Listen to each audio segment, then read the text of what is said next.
Mesdames et messieurs, merci de nous retrouver pour cette nouvelle édition de l'heure de solution qui commence. Vous êtes sur Radio Solution, vous regardez Solution TV, vous nous suivez à partir de YouTube, à partir de Facebook. Bonsoir à vous, c'est un réel plaisir d'être en votre compagnie ce soir. À l'instant, c'est votre programme L'heure de solution qui commence. L'heure de solution, un programme où pendant une heure, on parle des sujets, on parle des thèmes autour des faits de société, autour des problèmes, autour des questionnements vécus au quotidien. Que faire? Que dire? Comment comprendre? Autant de questions qu'on se pose face à certaines situations. Alors, vous retrouverez l'heure de solution deux fois la semaine, le lundi et mercredi à partir de 20h30. Les rediffusions se font le mardi 18h20, le samedi 12h30, 12h30, 20h30 et le dimanche 9h, 21h. Mesdames et messieurs, nous allons recevoir encore avec un très grand plaisir sur ce plateau de Solution TV, l'homme de Dieu, l'apôtre Samuel Tate. Bonsoir, apôtre Samuel. Bonsoir, Franck Eddy. Mesdames, Messieurs, bonsoir. Ravi de vous savoir là, à l'occasion de cette autre édition de l'Art de Solution.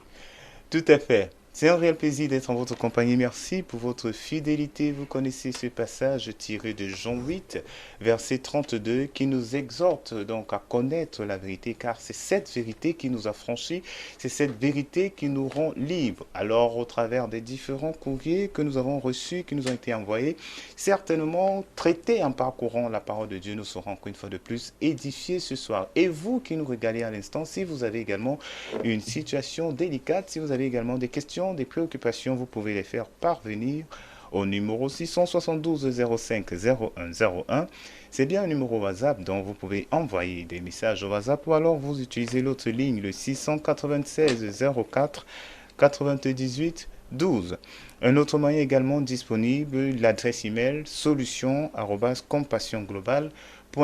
Et si vous avez une tablette, si vous avez un smartphone et vous désirez suivre les programmes de Solution TV, c'est bien possible. Entrez simplement le lien solutiontv@compassionglobale.org et vous serez en direct de Solution TV. Voilà donc, mesdames et messieurs, ainsi communiquer les contacts de ce programme, l'heure de solution, des contacts qui vous permettent également de participer et d'envoyer vos différentes préoccupations. Nous allons donc continuer avec les courriers reçus ce soir, bien sûr, si l'homme de Dieu le permet. D'accord.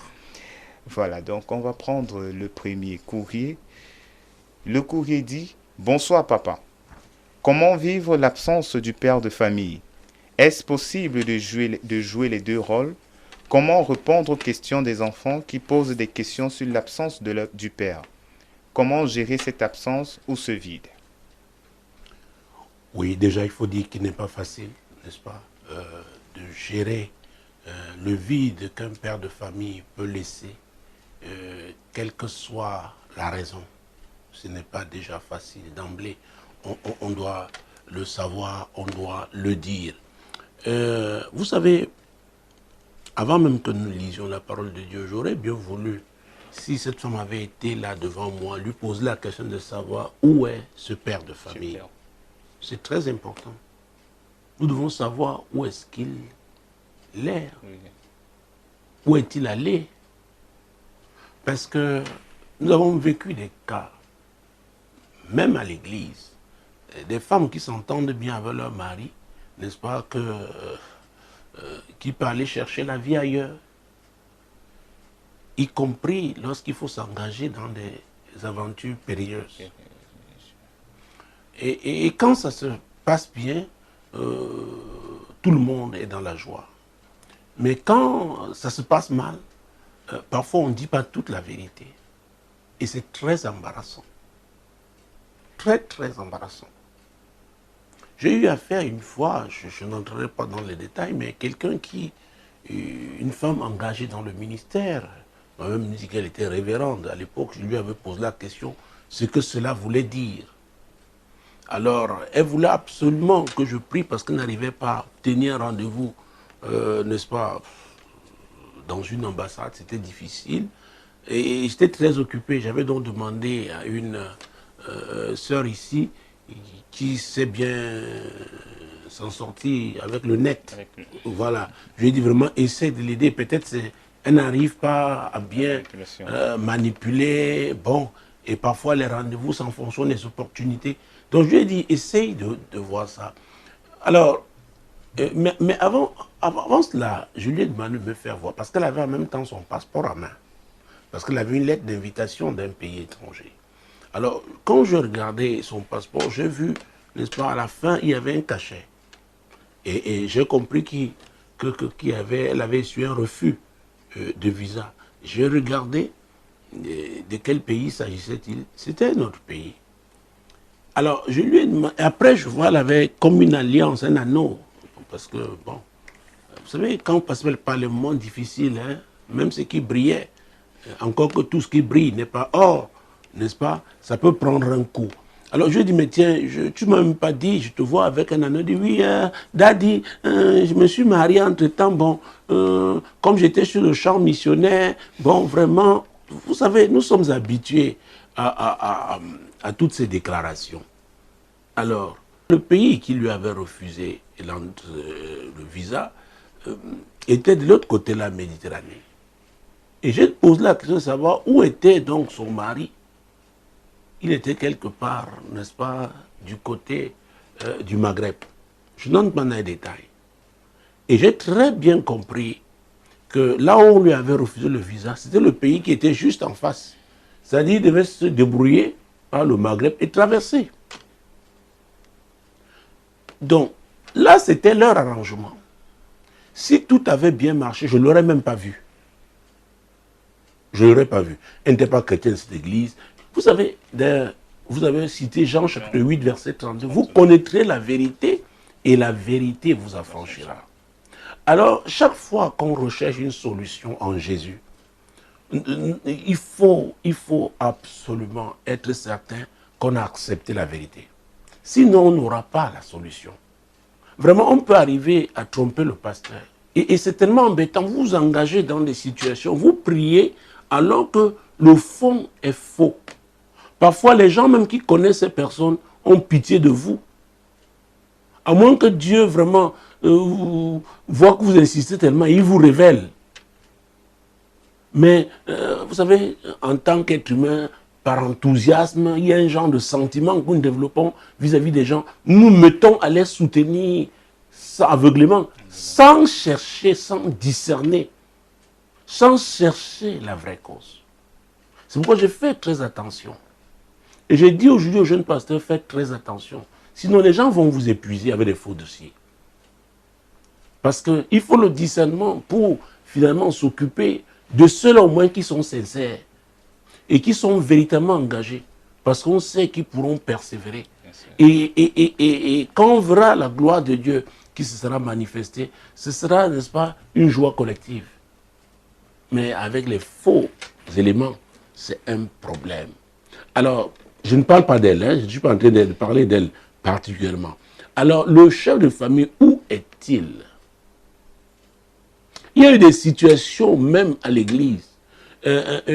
Une femme est d'accord que son mari épouse une autre dans un autre pays pour avoir les papiers en espérant qu'il va divorcer. Après, il viendra l'épouser. Il y a eu des choses incroyables. À un moment donné, mon Dieu, mon roi, l'église est comme, je ne sais pas. Oui, c'est comme si c'est la mafia. Et il y a un ramassis de personnes. Ces personnes croient qu'on peut manipuler Dieu. Donc, où est le mari? Elle ne nous dit pas. Elle ne nous dit pas qu'il est absent. Oui. Il est où? Il est où? Le chef de famille, là, où est-il? Alors, maintenant, évoluons. Nous encourageons les parents à enseigner les enfants dans les voies du Seigneur. C'est pourquoi, pour les plus jeunes ici, il y a l'école du dimanche. Ça veut dire que ces enfants-là peuvent prier à la maison avec leurs parents. Alors, quand les enfants ont été enseignés dans les voies du Seigneur, ça veut dire que la vérité, quand il y a des problèmes, considérant le type d'enseignement qu'ils ont reçu à l'église, on peut aisément leur parler de ça si la personne, c'est-à-dire le parent lui-même, a choisi la vérité. Par exemple, il y a un passage qui dit, Jean chapitre 10, verset 10, sa partie A, le voleur ne vient que pour voler, égorger et détruire. Donc peut-être le chef de famille était là. Peut-être il ne suivait pas la femme et les enfants à l'église. Donc, elle peut déjà avoir là sa petite équipe d'intercession, s'appuyant sur la parole de Dieu qui dit que le voleur ne vient que pour voler, égorger et détruire. N'est-ce pas? Le voleur a fait quoi? Il a ravi le mari. Le mari est parti. Donc les enfants, c'est ce que la Bible déclare. Donc votre père, que vous ne voyez plus, c'est que c'est le diable. Prions pour que le Seigneur le ramène, que le Seigneur l'arrache des mains du diable. Ça, c'est la vérité. On ne triche pas. C'est un mode de vie, n'est-ce pas, qu'on a adopté. Et maintenant, il y a une crise qui survient. Alors, on utilise, n'est-ce pas, les instruments que le Seigneur a mis à notre disposition. Donc, j'ai dit que ce n'est pas facile de gérer la santé de famille, parce que la deuxième question, est-ce possible de jouer les deux rôles? J'ai dit oui.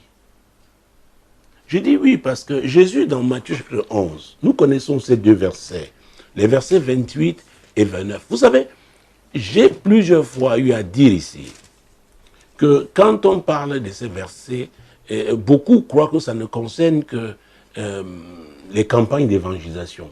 Ça ne concerne que les gens qui n'ont pas encore, n'est-ce pas, confessé Christ dans leur vie. Non, ce passage conseille même ceux qui sont déjà à l'église. Alors, Matthieu 11, versets 28 et 29.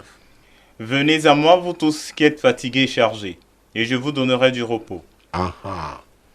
Elle est fatiguée, elle est chargée. Elle ne sait pas comment faire pour assumer les deux rôles. Jésus dit, viens à moi. Peut-être tu étais à une certaine dimension déjà avec moi, n'est-ce pas? Maintenant, avance. Voilà une crise. Avance. Tu vas aussi me découvrir comme celui-là qui peut t'aider, te soutenir pendant ces moments difficiles. Ah oui. Donc c'est possible avec qui? Jésus. Et on va voir au verset 29 que le Père a dit, recevez mes instructions. Il y a les instructions d'ordre général qui existent dans la Bible. Mais il y a des instructions particulières par rapport à la situation que chacun vit. Il y a des instructions qu'on peut recevoir par rapport à une saison précise. Tout à fait. C'est très important. Ah oui! Excusez-moi. Ceux à qui on a enseigné seulement que le jour où ils donnent leur vie à Jésus, il n'y aura plus de problème. Vraiment, je vous avais dit, c'est une prophétie que j'avais donnée, il y a 3 à 5 ans, qu'il y aura un moment où on sera comme dos au mur. Et on saura si véritablement on a cru en Jésus. Si c'est Jésus-là qu'on a accepté. Et nous sommes déjà en train de vivre ces moments-là. Et le diable, il ne vous avertit pas quand il arrive. Et il touche le point qui fait mal. Et voilà le chef de famille qui est parti, on ne sait pas où est-il allé. Est-il possible de gérer les enfants tout seul? Oui. Avec qui? Jésus. Et il faut donc recevoir ces instructions. Et c'est très important. Ça veut dire quoi? Être quelqu'un qui prie et qui a l'écoute du Seigneur. Parce que prier ne veut pas seulement dire multiplier les paroles. On émet et on fait quoi aussi? On reçoit. Beaucoup prient, parlent à Dieu. Mais quand Dieu veut leur répondre, ils ne sont plus là. Donc on apprend à développer cette intimité avec le Seigneur. C'est très important. Alors, j'ai commencé par comment répondre aux questions des enfants. N'est-ce pas? Les enfants qui cherchent à savoir où est leur père. Eux, à qui on a enseigné que Jésus, ah oui, papa Jésus. Souvent on leur dit ça, c'est comme ça qu'on leur parle. Parlons à papa Jésus. C'est lui qui est le papa des papas. Maintenant, votre papa que le diable a éloigné là, a ravi là, papa Jésus va le ramener. On utilise les mots des enfants. Et par la grâce de Dieu, donc, les choses finissent par toujours bien se passer parce que quand il dit finissent par toujours bien se passer, ça ne veut pas dire que le Père revient absolument. Mais ça veut dire qu'on finit par accomplir sa destinée en Jésus. Ah oui, il y a des problèmes qui vous poussent à un autre niveau de relation avec Dieu. Et après même, vous réalisez que mais, le problème pour lequel vous souffrez, vous avez eu à souffrir, n'est rien par rapport à votre soif. Vous avez davantage soif du Seigneur, soif de la communion avec lui, que ce problème devient un problème secondaire. Parce que n'oubliez pas ce que le Seigneur a dit dans Matthieu 16, verset 26. Que servirait-il à un homme de gagner le monde entier s'il doit perdre son âme? C'est pourquoi j'ai l'habitude de dire, mesdames et messieurs, chers téléspectateurs, auditeurs de Radio Solution, je n'oublie pas ceux-là qui nous regardent via YouTube et Facebook. Voilà. Quel que soit le problème que vous pouvez avoir, si ce problème-là peut vous rapprocher du Seigneur, je dis gloire à Dieu. Très bien. Amen. Voilà donc une très bonne entrée en matière. Merci une fois de plus pour ces éléments de réponse pour ce premier courrier. Nous allons continuer cette fois-ci. On prend le second courrier qui nous est parvenu. Le courrier dit « Bonsoir papa, j'honore le Christ en vous, Daddy, depuis que nous passons par des moments difficiles, papa. C'est votre radio qui nous fortifie par vos prières, Daddy. Nous sommes dans une maison. Dès que je suis entré ici, j'ai tout perdu. Papa, mon travail et bien d'autres choses, papa apôtre. Ma mère et moi, nous croyons en votre Dieu. Nous avions besoin de prière, papa apôtre. Tout est difficile, papa, nous croyons en votre Dieu, pour nous délivrer au nom puissant de Jésus-Christ de Nazareth. Papa, aujourd'hui fera 11 mois que je n'arrive pas à payer mon loyer. Je ne sais plus quoi faire. J'ai déjà tellement prié, au point où je suis déjà fatigué, papa. On dirait que Dieu m'a abandonné. Aidez-nous, s'il vous plaît. Alors, très bien. On dirait que Dieu nous a abandonnés. Commençons avec Somme chapitre 37. Somme chapitre 37, verset 25. Nous allons prendre juste ce verset-là. J'ai été jeune, j'ai vieilli, et je n'ai point vu le juste abandonné, ni sa postérité mendiant son pain. Qui parle? Vous savez, il y a une dizaine d'années, j'avais donné une série de messages intitulés « Les hommes d'expérience ». C'est un homme d'expérience qui parle. C'est David, le roi David. Ce beau garçon que Samuel le prophète avait oint. Et il avait oint pour qu'il devienne le roi d'Israël. Mon Dieu, mon roi. Mais il n'est pas devenu immédiatement le roi d'Israël. Saül est encore resté pendant des années sur le trône. Saül lui-même a voulu le tuer. Et vous savez, dans un royaume, si le roi veut votre tête, il est difficile que vous, vraiment, que vous vous échappiez. Très difficile. Donc David a vu comment la main de l'Éternel était sur lui. Comment Dieu, dans sa fidélité, l'a protégé. Il a vu comment les guerres de l'Éternel qu'il a eu à mener face aux ennemis puissants, il a vu comment Dieu l'a délivré.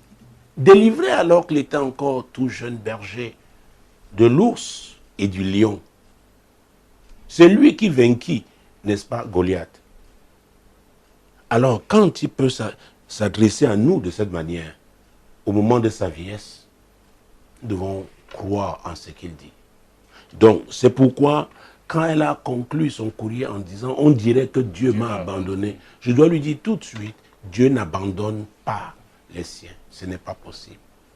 Dieu est juste. Dieu est amour. Il est papa. » Mais elle a dit quelque chose d'important dans ce courrier. Je pense qu'on va pouvoir retrouver l'endroit où elle dit « Dès que je suis entré ici, j'ai tout perdu. » Oh mon Dieu, ça c'est important. Ah oui. Dès que je suis entré. Alors, il y a des lieux maudits. Vous savez, je vous invite, mesdames, messieurs, à lire mon livre « Source de malheur ». Oui, vous pouvez avec votre argent payer pour vous établir à un lieu qui est maudit. Et des choses horribles vont vous arriver. Et c'est pourquoi aussi dans mon dernier livre, Terre, terre, terre, j'en parle. Je parle de 4 types de terre. La terre ancestrale, la terre natale, la terre d'accueil, la terre d'alliance. Là, elle est à sa terre d'accueil. Elle est locataire. Elle n'est pas propriétaire. Donc, dès qu'elle est entrée là-bas, dans cette maison-là, elle a tout perdu. Son travail et bien d'autres choses. Alors, s'il s'agit d'un lieu maudit, tant qu'elle est là, sa situation ne changera pas. C'est pourquoi, mesdames, messieurs, s'il y a malédiction, s'il y a une condamnation sur votre vie, cette condamnation est attachée à un lieu. Et c'est pourquoi nous avons beaucoup de témoignages avec ceux qui ont fait ce programme de secouer la terre. La terre mélangée au sang de Jésus. Mais je m'empresse de dire aux gens, écoutez, quand vous êtes par exemple prisonnier sur un autel satanique, l'autel là est puissant à cause du type de sacrifice qu'on met dessus. C'est vrai que nous avons le plus grand sacrifice qui est le sang de Jésus. Mais il faudrait que les gens, en déployant leur foi, fassent eux-mêmes un sacrifice. Chaque fois qu'ils décident de faire un programme spécial par rapport à une situation, ne vous leurrez pas.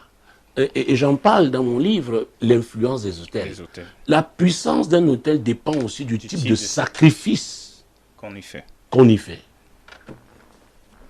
Vous savez, j'entends me dire, les gens me disent, oh, Jésus est très bon, vraiment, comme il a fait, oh, papa, le Seigneur, merci. Tu pries, tu ne mets rien.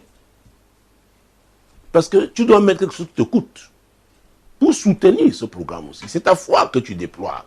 Écoute, avec l'apôtre Jacques, nous avons appris, concernant, s'agissant d'Abraham, que la foi sans œuvre est morte.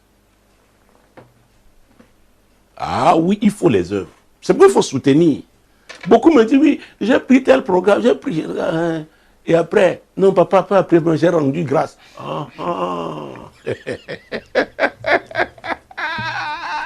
Mon Dieu, mon Dieu, mon Dieu. Oui. Or, les autres qui vont chez les féticheurs, chez les marabouts, tout ce qu'on leur demande là, ils donnent. Et c'est ça qui permet à ces féticheurs, à ces marabouts, d'avoir recours à certains démons. Parce que les démons aussi ont leurs demandes. Il y a des démons qui viendront si c'est le sang d'une chèvre. Oui. Si vous les voulez, si ce n'est pas le sang d'une chèvre, ils ne viennent pas. Donc il y a une hiérarchie dans le monde spirituel. Les problèmes n'ont pas la même taille. C'est très, très important. Donc je parlais donc de lieux, de sites, n'est-ce pas? Et Habakkuk chapitre 2, c'est un petit livre qui n'a que quelques chapitres. Mon Dieu, mon roi, Habakkuk chapitre 2, nous allons prendre juste le verset 1 pour commencer. J'étais à mon poste et je me tenais sur la tour. Je veillais pour voir ce que l'Éternel me dirait et ce que je répliquerais après ma plainte. Ah, c'est un prophète qui parle. Il dit qu'il était à son poste. Alors je dois vous dire, ah mon Dieu, le positionnement est très important au plan spirituel. Si Jacob avait passé la nuit à un autre endroit que Bethel, il n'aurait pas eu le songe là. Ah, dans lequel il a vu une échelle, les anges qui montaient et descendaient et l'Éternel au-dessus. Il y a des endroits où le ciel est fermé. Même pour les affaires, vous venez y établir un beau magasin, vraiment tout est beau, les articles que vous vendez sont vraiment de bonne qualité, mais spirituellement, le lieu est fermé. Je me souviens, j'avais fini un programme, j'étais allé pour quelques jours, j'avais fait une semaine à Abidjan en 2005. Et une sœur pour qui j'avais prié à une conférence à Lagos avait su que j'étais là. Elle m'a supplié, me disant, papa, même si c'est en allant à l'aéroport, passe au Masjid à Djamé. J'ai dit, ok. Finalement, elle m'a conseillé, elle est venue dire, papa, allons. Alors, Dieu, après notre rencontre à Lagos, Dieu lui a donné un magasin dans ce marché. Et les choses ont commencé à aller vite. Moins de 2 ans après, elle a acheté une autre boutique.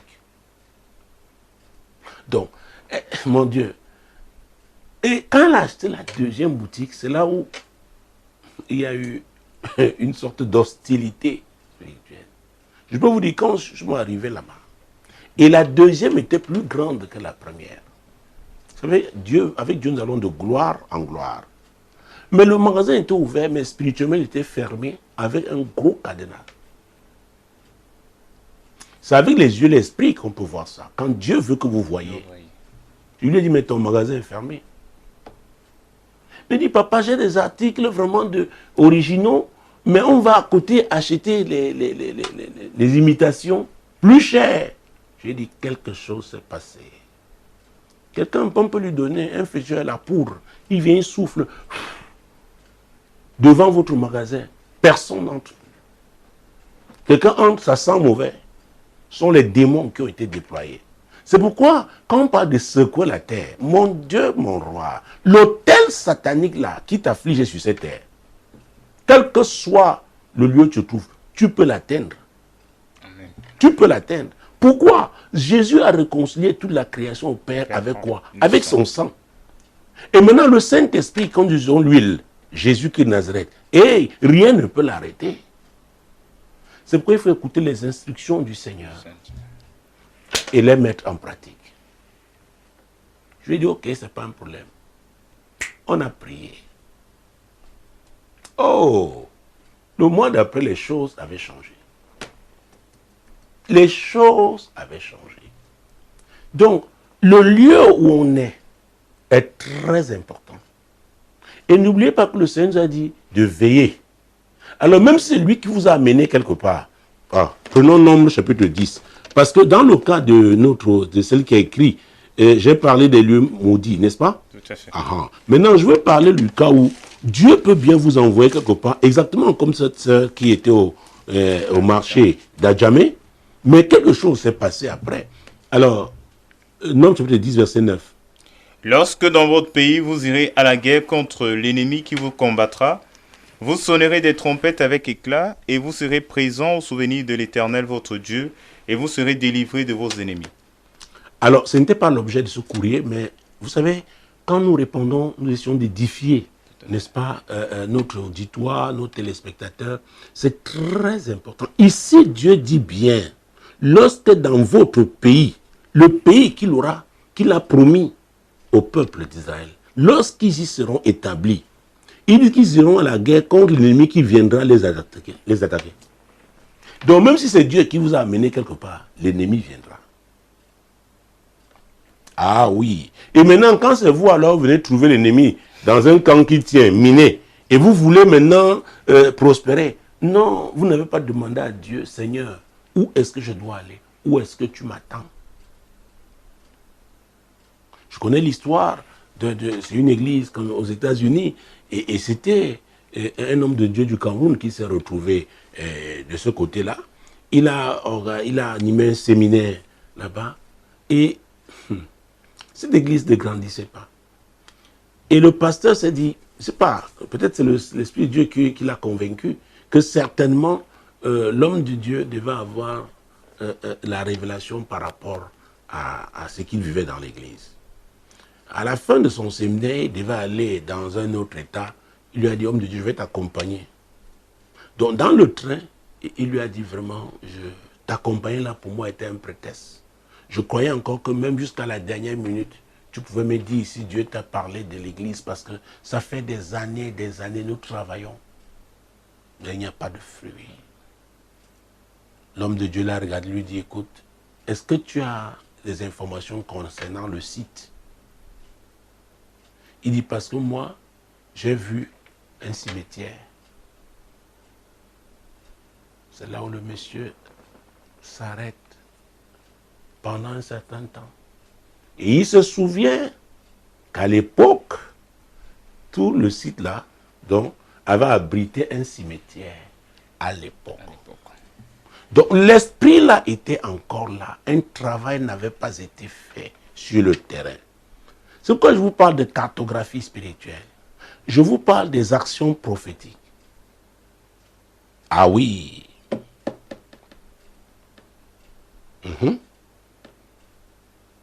Donc, ça ne pouvait pas décoller. Ça ne pouvait pas marcher. Donc, répondons au courrier, parce qu'on a beaucoup de courriers aujourd'hui. Disons qu'on a décidé de prendre combien? 6 courriers. Voilà, donc il faudrait que... c'est un record. Parce que les courriers s'entassent et nous ne pouvons pas continuer de les entasser comme ça. Donc, pour finir, prenons Job, chapitre 33, verset 14. Dieu parle cependant, tantôt d'une manière, tantôt d'une autre, et l'on n'y prend point garde. Voilà, je vais prier pour elle. Et tous ceux qui sont dans une telle situation, vous êtes dans un environnement où vous ne le connaissez pas. Peut-être c'est lui qui est la cause de vos problèmes. Alors, Jésus a dit qu'il n'y a rien de caché qui ne doit être découvert. Ah, très bien. Et la Bible dit que l'Esprit de Dieu, le Saint-Esprit, sonde tout, même les profondeurs de Dieu. Père, au nom de Jésus, je prie pour cette femme qui nous a écrit, et je prie pour tous ceux qui sont dans la même situation. Seigneur, révèle-leur la cause de leur souffrance. Révèle-leur au nom puissant de Jésus. Et je prie notamment par rapport à leur site, le lieu où cette femme habite, ou alors les autres, là où ils habitent, où ils font leurs affaires. Seigneur, révèle-leur au nom puissant de Jésus-Christ. Amen. Amen. On continue, on va prendre un autre courrier après avoir traité ce deuxième courrier. On va prendre le troisième courrier. Il est très court et précis. Il dit: bonsoir papa. Priez pour moi s'il vous plaît. Ma vie n'a pas de sens et j'ai perdu la foi. Aidez-moi s'il vous plaît. Mon Dieu, mon roi, c'est triste pour moi. Parce que si on a perdu la foi, on a tout perdu. Ça c'est clair. C'est qu'on a tout perdu. Alors perdre la foi, c'est quelque chose de terrible.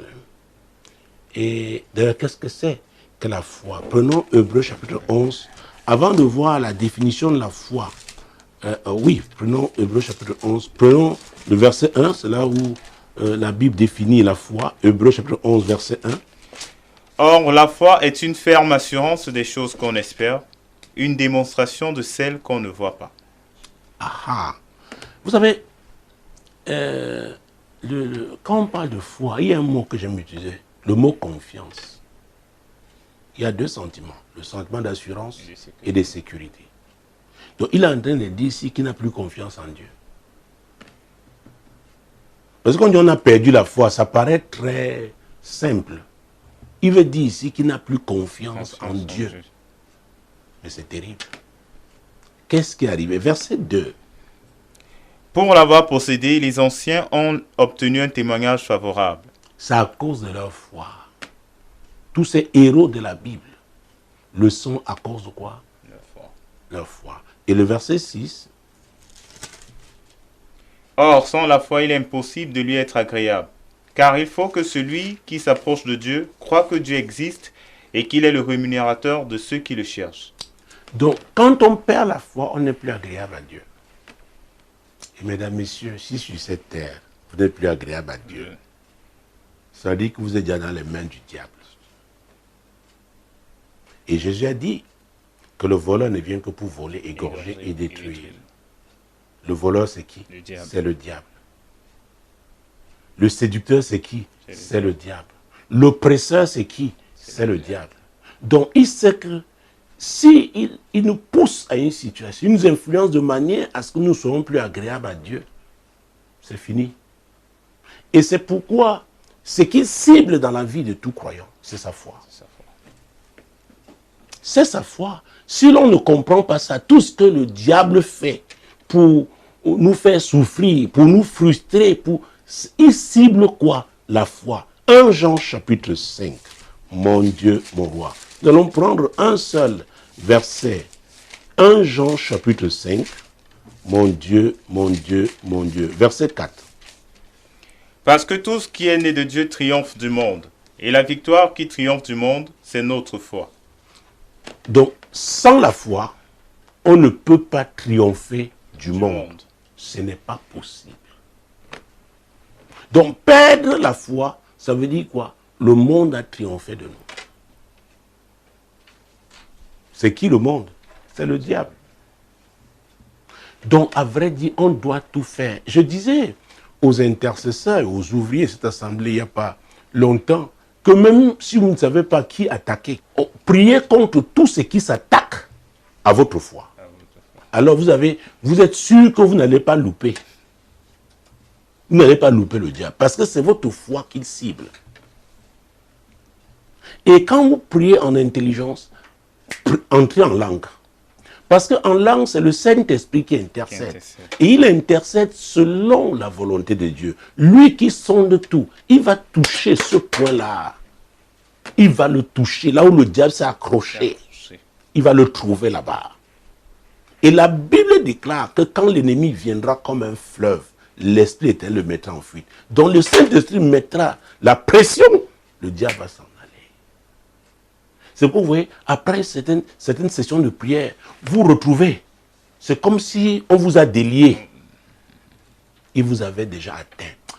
Oh, je prie, mon Dieu, mon roi, Père, au nom puissant de Jésus, en ces moments difficiles, quiconque a été ciblé par le diable et a été atteint de manière à ce qu'il a perdu déjà la foi, ou alors est en voie de la perdre, Père, au nom de Jésus, j'invoque ton feu, le feu de Dieu, pour consumer cette arme que l'ennemi a utilisée pour attaquer cet homme, attaquer cette femme, attaquer ce pasteur, ou attaquer cette communauté, au nom puissant de Jésus. Que cette arme soit consumée par le feu de Dieu. Et je libère tout cela maintenant, au nom puissant de Jésus-Christ. Au nom puissant de Jésus. C'est avec la foi que chacun de nous doit avoir la victoire. Amen. Voilà encore un autre courrier. On va prendre le troisième courrier de ce soir. Et vous également, si vous avez une préoccupation, si vous avez également des questions, vous pouvez les faire parvenir au 672 05 01 01 ou alors au 696 04 98 12. Vous suivez bien votre programme lors de Solutions. On va donc prendre le quatrième courrier du soir. Il dit « Bonsoir papa, priez pour moi s'il vous plaît. Je vis tellement de situations difficiles depuis que je suis dans la foi. Et ça ne fait qu'empirer sur le plan spirituel comme physique. Même mes propres frères se retournent contre moi et me rejettent. » Oh, même mes propres frères.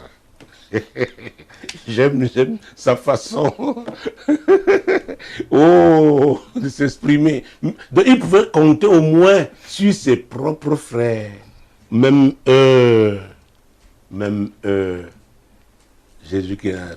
L'apôtre Paul, je parlais des hommes d'espérance, voilà un autre. Dans Actes chapitre 14, verset 22, il était en train de fortifier les églises et il leur donnait des conseils, entre autres. Fortifiant l'esprit des disciples, les exhortant à persévérer dans la foi et disant que c'est par beaucoup de tribulations qu'il nous faut entrer dans le royaume de Dieu. Ah, les exhortant à persévérer dans la foi.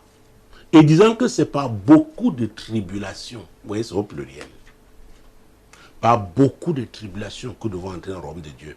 Écoutez, c'est la vérité que nous devons dire aux gens. C'est le message que je prêche depuis 21 ans. Je dis la vérité. Et il y en a maintenant qui me retrouvent et disent, oh papa, vraiment, tu avais raison. Nous avons essayé de prendre les raccourcis. Même les pasteurs là qui nous ont payé la prospérité, nous ont abandonnés. Il y en a qu'on ne voit même plus. C'est par beaucoup de tribulations que nous devons entrer dans le royaume de Dieu. C'est ce que l'apôtre Paul a dit. Et lui, il le disait pourquoi? Parce qu'il venait de connaître des moments très difficiles. Toujours dans le même chapitre. Prenons les versets 19 et 20.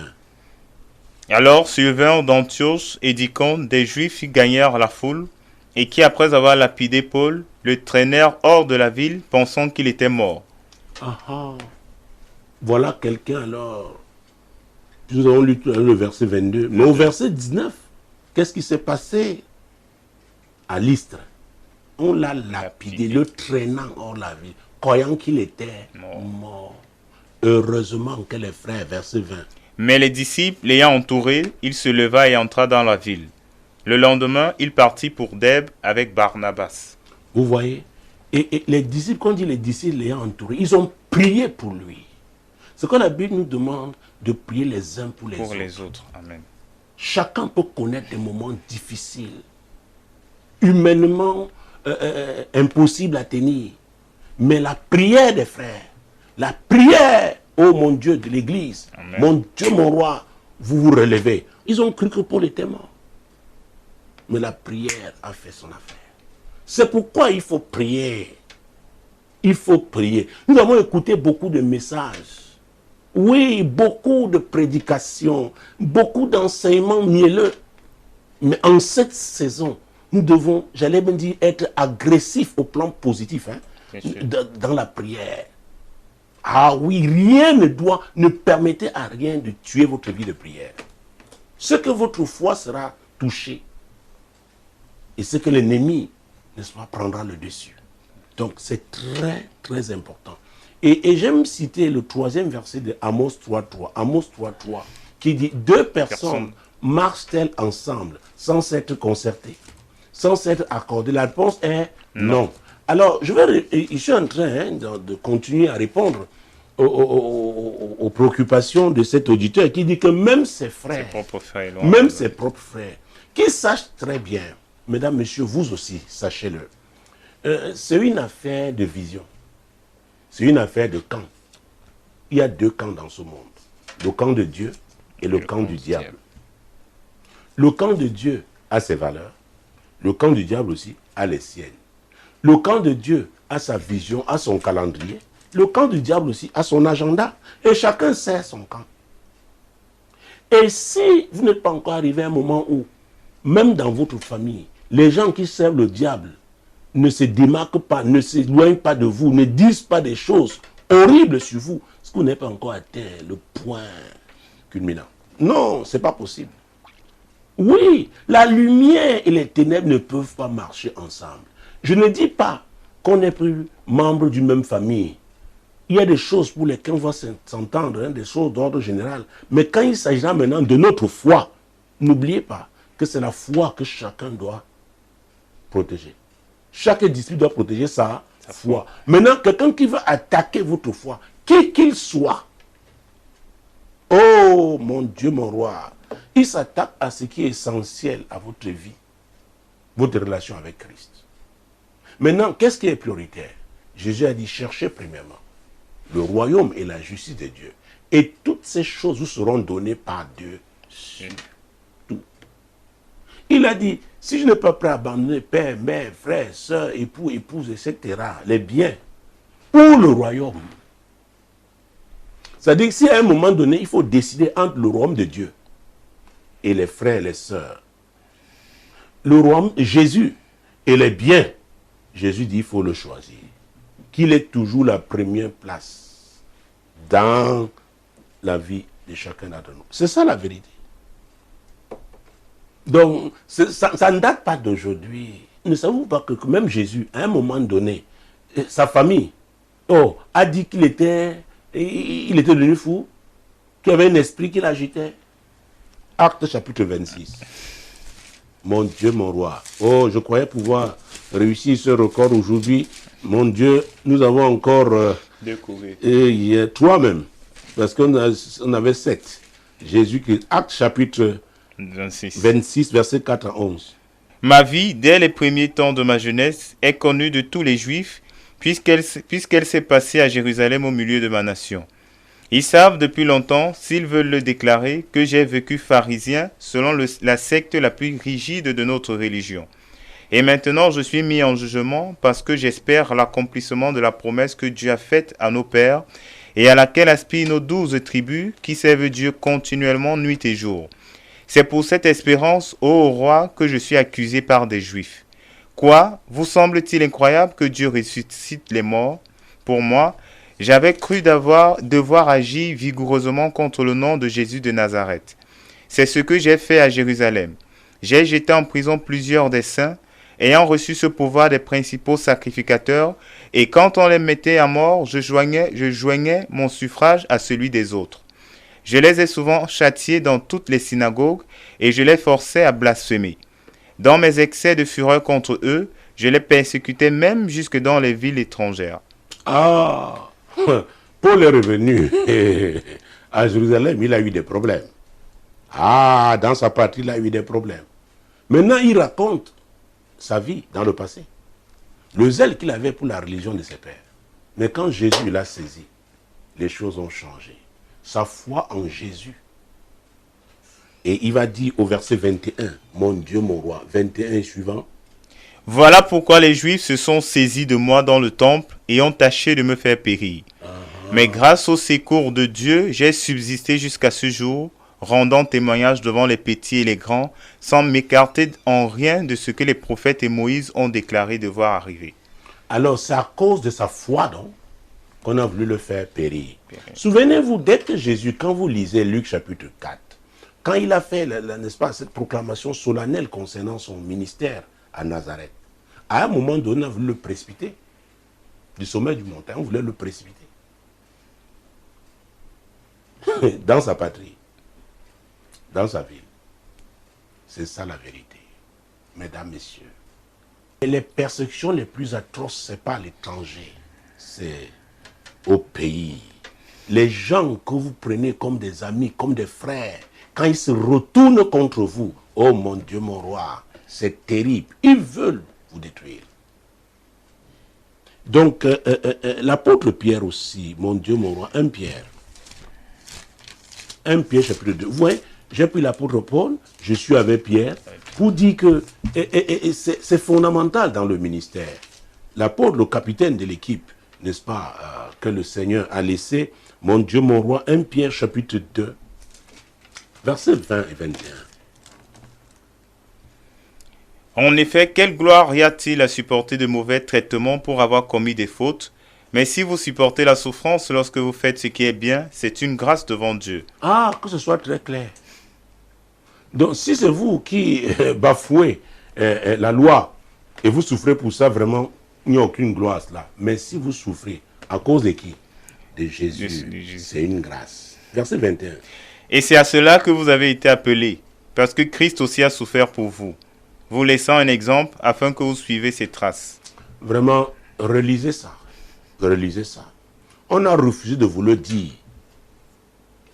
C'est la parole de Dieu. Il a dit, c'est lui qui veut venir après moi, pas avant lui. C'est ce que Jésus a dit. Pas à côté de lui. Celui qui veut venir après lui. Parce que c'est lui le modèle. Doit renoncer d'abord à qui? À lui-même. Renoncer à tout ce qu'il aime, tout ce qui a pris la première place du Seigneur dans sa vie. Et maintenant, faire quoi? Le suivre. Et se charger de quoi? Sa croix. De sa croix. La croix fait mal. Il n'y a pas de couronne sans croix. Il n'y a pas de raccourci dans ces affaires, les amis. C'est la vérité.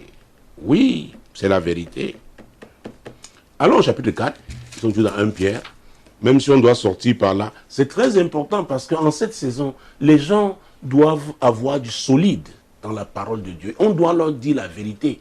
Pour que ceux qui peuvent faire des réajustements, tout simplement parce qu'ils avaient été mal nourris au plan spirituel, étaient des chétifs, n'est-ce pas, au plan spirituel, deviennent des fils de Dieu, des gens qui vont, par leur foi, n'est-ce pas, accomplir des prouesses au nom du Seigneur. Amen. Nous sommes dans 1 Pierre chapitre 4, versets 13 et 14. Réjouissez. Oh, mon Dieu, mon roi, je pense qu'on peut prendre la page du salut. Comme ça, on va clôturer également. Oui, tout à fait. Oui, la page du salut.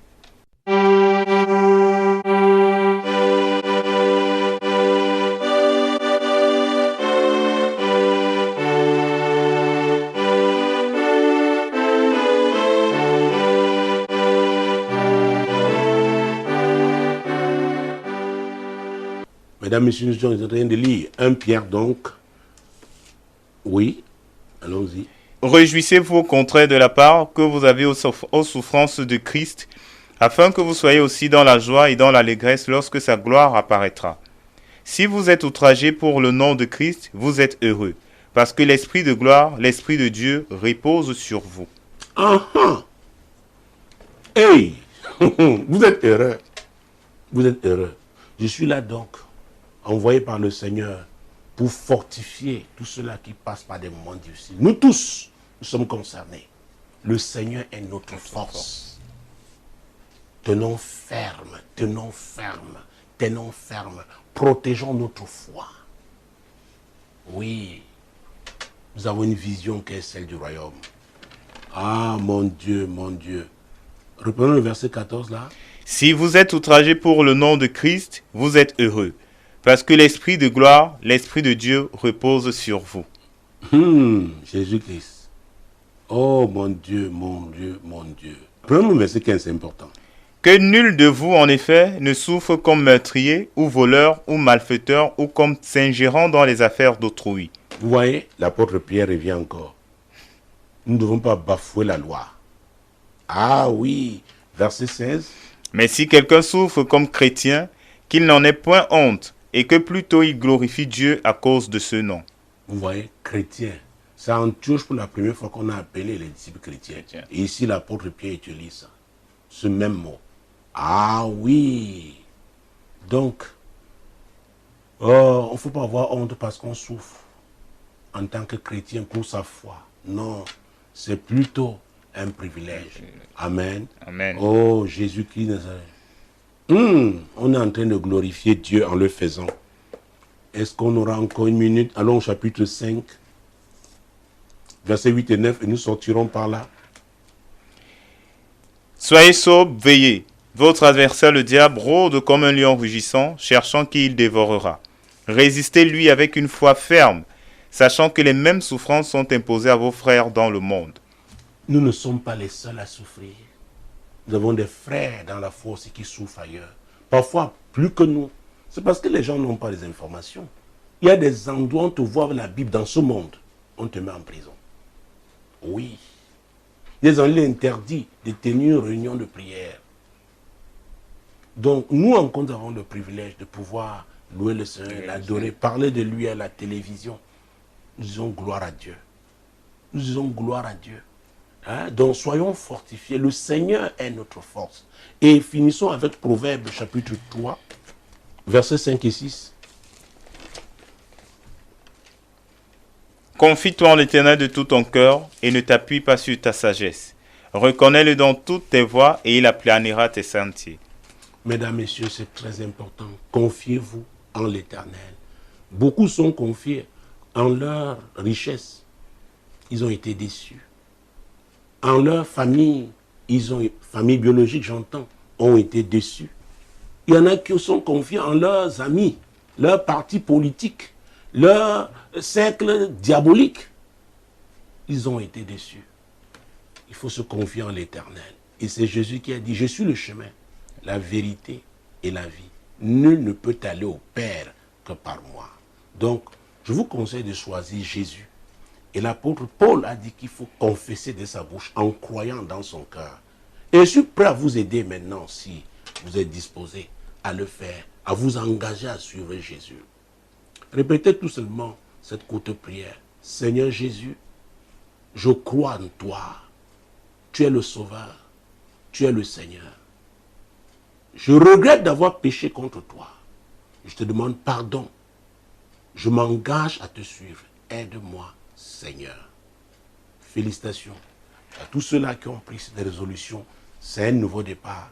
Et nous allons parler de foi pendant ce programme. Mon Dieu, mon roi, développez votre foi maintenant alors que vous allez poser vos problèmes au Seigneur. Je ne sais pas dans quel état vous vous trouvez. Quelle est cette détresse qui vous a fait perdre le sommeil? Quelle est cette souffrance que vous avez? Jésus a dit que tout ce que vous demanderez en son nom, il le fera. C'est au nom de Jésus. C'est au nom de Jésus. Adressez-vous à Dieu et je ferai des déclarations de foi parce que Jésus est le même hier, aujourd'hui et éternellement. Oui, priez, priez, priez. Criez à Dieu, criez à Dieu, criez à Dieu par rapport à cette situation. Invoquez-le au nom de Jésus, qu'il intervienne, qu'il vous guérisse, qu'il vous délivre, qu'il touche ce proche parent qui est dans les problèmes. Criez à lui au nom puissant de Jésus. Seigneur, c'est toi qui honores la foi de nos téléspectateurs, la foi de nos auditeurs, la foi de ces internautes. Jésus, comme il crie à toi, je déclare en ton nom, au nom de Jésus, qu'ils sont guéris, ils sont délivrés. Ceux qui étaient troublés ont la paix. reçoivent ta paix au nom puissant de Jésus. Tu es le Dieu de miracles. Seigneur, accorde à chacun son miracle. Accorde à chacun son miracle. Accorde à chacun son miracle. Saint-Esprit, mets-toi maintenant. Touche ces personnes. Touche-les là où elles se trouvent dans le monde. Agis, glorifie Jésus. Éternel, déploie tes anges en leur faveur. Merci pour tes miracles. Merci pour ton intervention, ô Dieu. Oui, Jésus, tu es le même hier, aujourd'hui et éternellement. Alors que nous sortons de ce programme, oh, louez l'Éternel pour ce qu'il a fait, pour ce qu'il est en train de faire dans votre vie. Louez-le, louez-le, louez-le, louez-le. Demeurez bénis. Shalom.